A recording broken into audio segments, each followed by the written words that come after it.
My name is Mel Ann, and I'm an account manager on the AdSense team in Sydney, Australia. Together with my colleague Tim, we'll be running through a guide to successful AdSense optimization. One of the great things that Mel and I love about our job is helping publishers maximize their AdSense performance via the optimization program.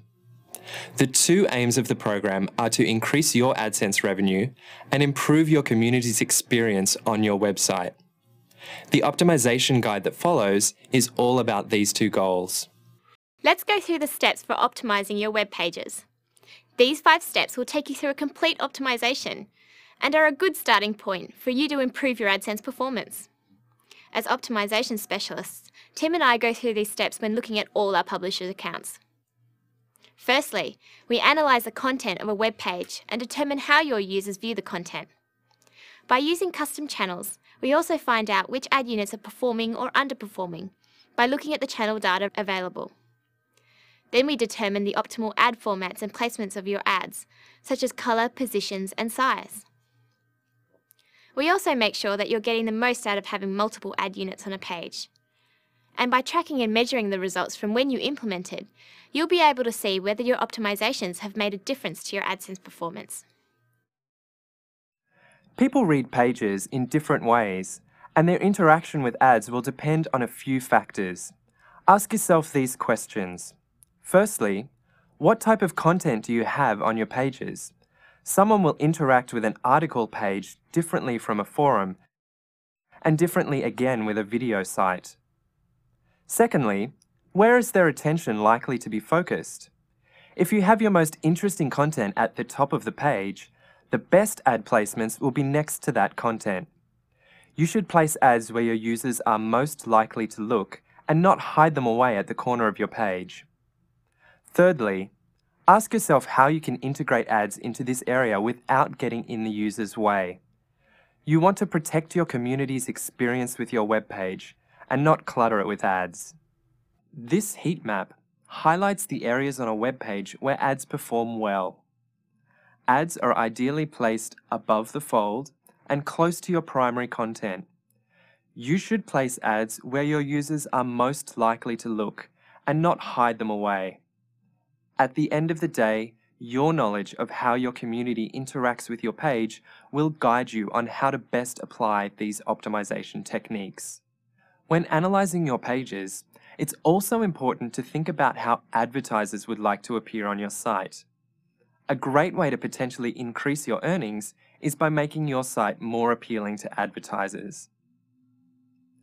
Earnings, or effective CPM, can be increased by advertisers targeting your site in a placement targeting campaign.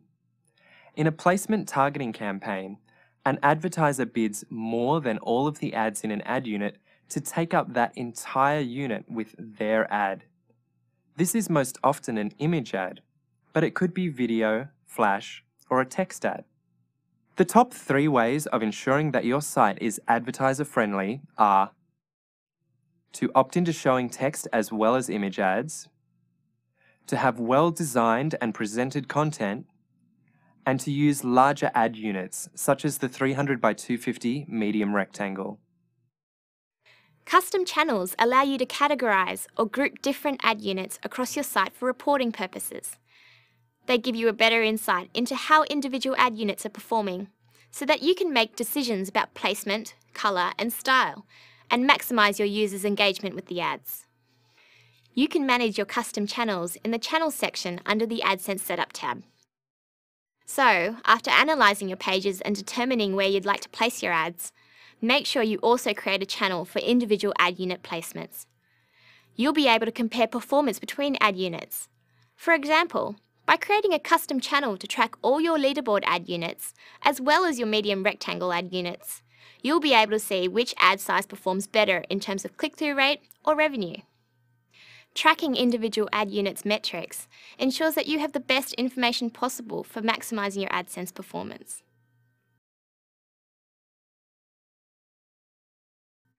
Advertisers love to use these formats in placement targeting campaigns, as they are common industry standards. The 3 most popular are the medium rectangle, wide skyscraper, and leaderboard. If you opt into showing image ads, you'll also be able to receive rich media ads as well, including flash and video. I'd really encourage you to implement at least one of these formats in a consistent manner across your site, as they have proved not only to be the most desirable to advertisers, but also the best performing in terms of click-through rate and effective CPM. Colours play an important part in keeping your ads looking professional and a relevant part of your site. As text ads show approximately 70 to 80% of the time, it's essential that they complement your site. There are several ways that you can do this. Simple things like blending in the background of the ads with the colour of your site and removing borders have proven in the past to have a significant impact upon click-through rate. Just be careful of not blending the ads too much so that they look like your site's content. You can also try to highlight the link and URL with shades that complement your site's colours.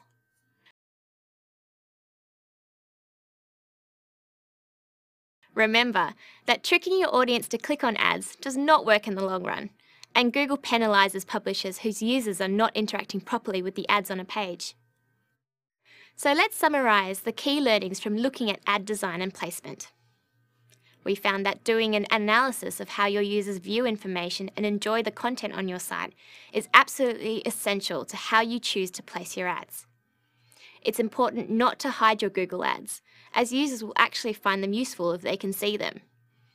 Integrate your ads with your content and place them where they're visible.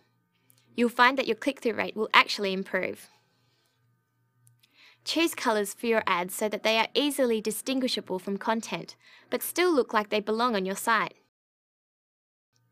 We see so many instances where ads look like they're a copy and paste job, so take advantage of the flexibility that AdSense offers by customising your palettes. Don't forget, we now offer rounded corners for your ads. Okay, now we'll move on to how to maximise revenue from the existing units on a page.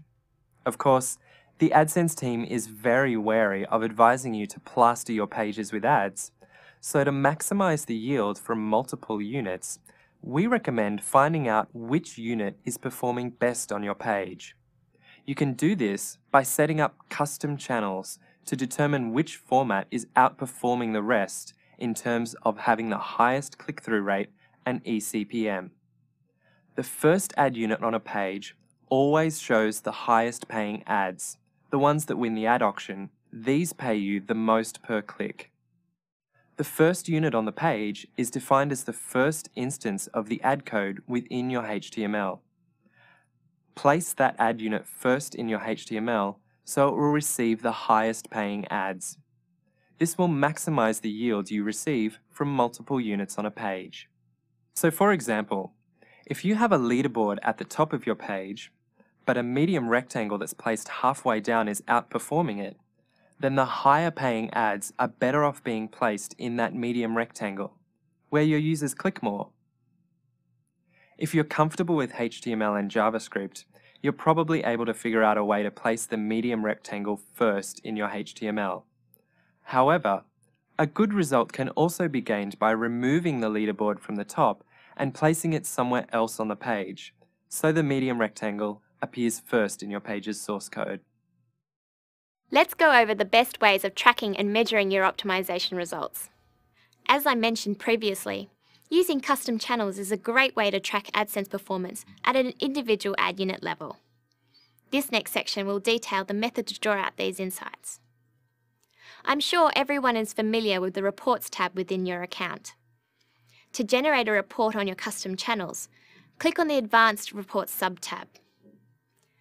Select the Channel Data radio button, and then the channels that you'd like to compare. You also have the option of showing your results by date, channel, or both. Below you'll see your results. In this example, we have grouped results by date. This gives results for each day for all the custom channels you have selected. Even more useful is grouping your results by channels. This allows you to compare different ad units based on placement, colour, or format. Please note that this feature depends on whether you have set up your custom channels to track these variables in the first place. In this example, we are comparing the performance of your 120 by 600 skyscraper against a 300 by 250 medium rectangle. If we were to run these reports over a monthly time frame and see that the 300 by 250 medium rectangle is performing better, we may try first ad unit optimization as discussed by Tim. Generating placement targeting reports is done within the same panel. Simply select the Show Data By option and change it to individual ad unit. This allows you to see which ad units are receiving placement targeted ads, and whether your optimization has raised your effective CPM. Let's look through some of the great resources available for AdSense optimization. On the AdSense Help Center, you'll find the answers to our most common questions, as well as more techniques to help improve your AdSense performance. Try searching for Optimizing AdSense in the Help Center and walk through some of the easy-to-implement solutions for getting the most out of AdSense. The Google AdSense Help Forum is a place for you to learn and share optimization techniques with other AdSense publishers. You can browse previous threads and comments, or post up a new conversation for advice on how to approach optimization on your site. Thanks for sitting through our presentation on optimizing your AdSense performance. I'd really encourage you to implement these 5 steps to optimization to make the most of your experience with the program.